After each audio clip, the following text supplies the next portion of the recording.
Hello YouTube, this is Morgan, Airspeed Prime here at my next Star Wars Rebels episode review. This one is going to be for Season 3, Episode 6, The Last Battle. Overall, a really fun episode, definitely. I like that this was just an episode where they got a chance to really heavily reference the Clone Wars, to the point where this almost completely felt like an episode of the Clone Wars, because the Empire really only came in at the end, and then just the fact that we are here with our Rebels characters, but just having the Separatist battle droids come back, references to the Clone Wars, and I think most importantly, them referencing the fact that this huge engagement, this battle between the Republic and the Separatists, was really just part of the political machinations of Palpatine to get the Empire into play. That at this stage in time, clones don't matter. They've been decommissioned. The droids have been, again, decommissioned as well. Both sides in this huge galactic engagement didn't matter just to get the Empire in power. And I like how that was what brought the two sides together in the end to fight against the Empire. It was just a point I hadn't really seen them make all that much, but I like how it references the fact that Palpatine was the one who won. Who won the Clone Wars? Palpatine won. The Jedi lost, the overall Republic clones lost, and the Separatists lost as well. Palpatine was the only one who won, and it was a real big moment where when they brought up that question, I was just like, I know as the audience, but not everyone knows that exactly. The full extent to which Palpatine kind of played everything out. They mentioned Order 66, but obviously the exact details behind why that was, we don't really know at this stage.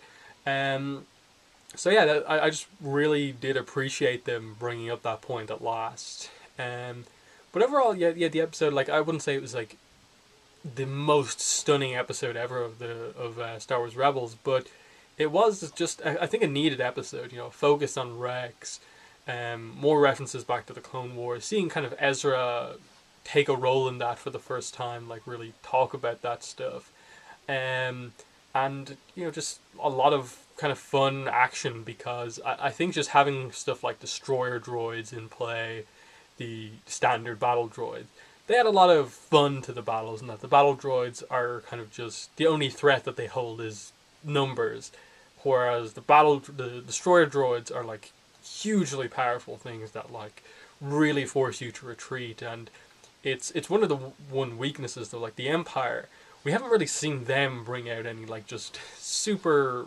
strong kind of ground engagement troops kind of type thing. They can bring in all the huge vehicles and stuff like that, but the main stormtroopers are no threat really whatsoever.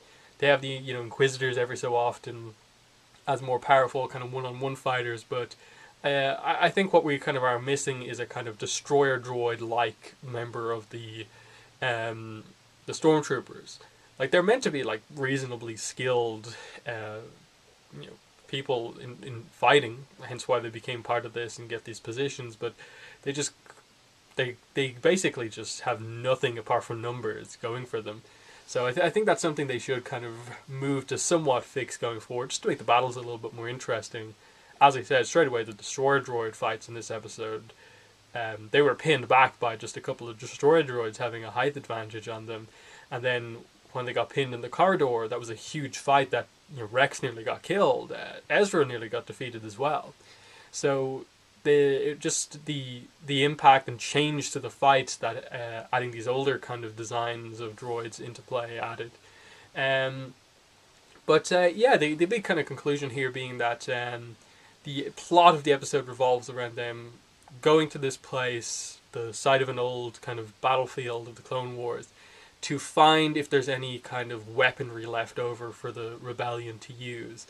And what they find instead is basically it's a kind of old droid base that has actually been taken over by some remnants of the Separatist movement, led by a super battle droid. And they've got a couple of units of battle droids plus some destroyer droids. And the main thing is that after our heroes get captured is that he wants to use this as a way to end the Clone Wars. That because of the way the Clone Wars came to an end and basically everyone lost, even though he doesn't admit that at this point in time, because they didn't get a chance to full on basically decide who won the war because the Empire formed. He wants to use this as a chance. This battle will decide who wins the Clone Wars, basically. My old but, solid units of battle droids against the Jedi, his apprentice, and a clone trooper commander. And, it's not really the most fair fight, but you can see what they're going for here. And for Rex and this, tactical droid, this is a big thing. They want to finally decide who would have won if the war had ended as it maybe would have usually.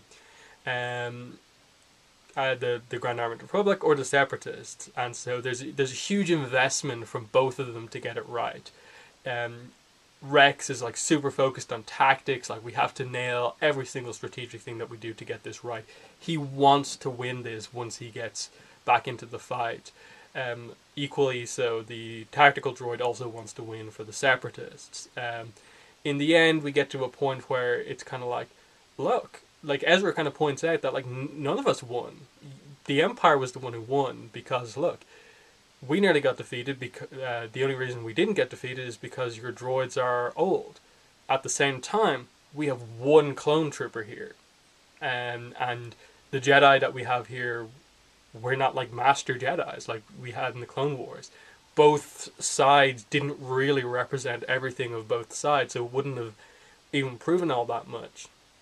The way you can do that is by now defeating the enemy of both sides, the Empire. In that the Separatist movement, of course, would, if it was still around, would have opposed the Empire, because that's an even worse version of the Republic. And the Jedi, of course, would have opposed the Empire because of the tyrannical rule as well. So it made sense that just Ezra pointing this out, that from my perspective right now, having not really been involved in the Clone Wars, both of you lost. There's no point to what you're doing right now. You both want to fight the Empire. The plan for actually taking out the Empire was really cool. That they used the fact that we don't have effective numbers on both sides, but we'll use them to our advantage. We have the numbers of the battle droids, but they don't have the accuracy of the anything like that. So just the simple plan of we'll have all of our troops shoot at the Jedi. They will reflect accurately those blasts to do more effective damage. And we'll roll the bombs out, use them to destroy the walkers, and then use that as a chance to take the 3 escape ships and leave. So that was pretty cool. If there's one weakness to this episode, it would be just this little side plot that we had of Chopper sending out the distress call, the Empire overhearing this, Price and oh my god, what's his name? He's like one of the most interesting characters in the show. I can't believe I'm remembering his name. The new Fulcrum guy. I'm completely blanking on his name. Callus. Price and Callus basically figuring this out and sending troops there. That was a bit like, I would have preferred more focus on the Clone Wars stuff, but you had to bring the Empire in at the end. It made sense. It was just, one of those parts of the episodes where you have to show that, but it wasn't necessarily the most interesting scene. The fight itself was cool, if a bit short, and how they ended it in the end, like with the tactical droid commander getting away, plus everyone else getting away, like Rex survives the episodes. I know there was a lot of speculation that maybe he'd be killed in this episode, and they definitely hinted at that, in that he was constantly having kind of PTSD about the war. You think he was getting distracted, constantly misremembering some stuff. He took a hit to the shoulder, but he says, the Clone Trooper Mark I armor was pretty good. He takes a hit to the helmet, but it doesn't do a lot of damage again. His quality of armor was good. So they definitely teased, the death of Rex, which made the fights pretty impactful. So they did some interesting things in the episode. Ending it the way they did with just the tactical droid saying, I predict a 1% chance of victory for the rebellion in the upcoming fight. I won't be involved by, basically. I assume we may see this tactical droid again at some point, that in some desperate moment just these droids come in and it adds enough firepower for the rebels to get a victory or escape, and maybe the percentage chance of the rebellion succeeding goes up once he sees how they've improved. But yeah, they also ended the episode by saying that the ship that they had there is like the new Phantom. I don't know if that's meant to be overly meaningful, but the fact that, like Kanan said, Sabine, get the paint job ready, basically, makes me assume that this is going to be their new kind of infiltration kind of ship that they're going to use, like the Phantom, because that was destroyed in the previous episode, obviously. So, I don't know. It's not the coolest ship design I've ever seen. How is it going to be like docking with the Ghost in the same way that it did before? Not entirely sure, but interesting that they had this be a plot point within the episode, that they get a new ship that's going to act as the new Phantom. As for, I suppose just Kallus being in the episode again, I'm surprised it didn't do any sort of a tease with regards to, like, hinting that he may be more supportive of the rebellion now, but just came in, praised Pryce for her decision, and, basically followed orders. So, I like that they're not making it super obvious that it's him, even though I think most people have figured it out, that there's still part of him that still is loyal to the Empire. So, that could still be an interesting character arc going forward. But, yeah, I suppose it leaves Rex in a kind of odd position in that, like, the Clone Wars now for him is over. He has a different perspective. Maybe he won't have the whole PTSD about the war anymore, or be constantly thinking about that. Maybe he will now be just fully focused on the new war of the Empire versus the Rebellion, and he'll be more effective. I still would have liked to have seen, like, Wolf and Gregor again. Like, we haven't seen them since basically the episodes they were introduced last season. So I still think they should do something more with them, and that they're still around. As far as we're aware, they're part of the Rebellion. We just haven't seen them. So yeah, that's this week's episode. So in the comments, let me know what your thoughts were on the episode. I really liked it. What were your thoughts? And I'll just end by saying, if you want to follow me on on social media, links to my Twitter and Tumblr are in the description. If you want to support my channel, so I can make more videos, better videos, links to my Patreon campaign and also my PayPal donation link are also in the description. But that's been the video. Thanks for watching, and bye.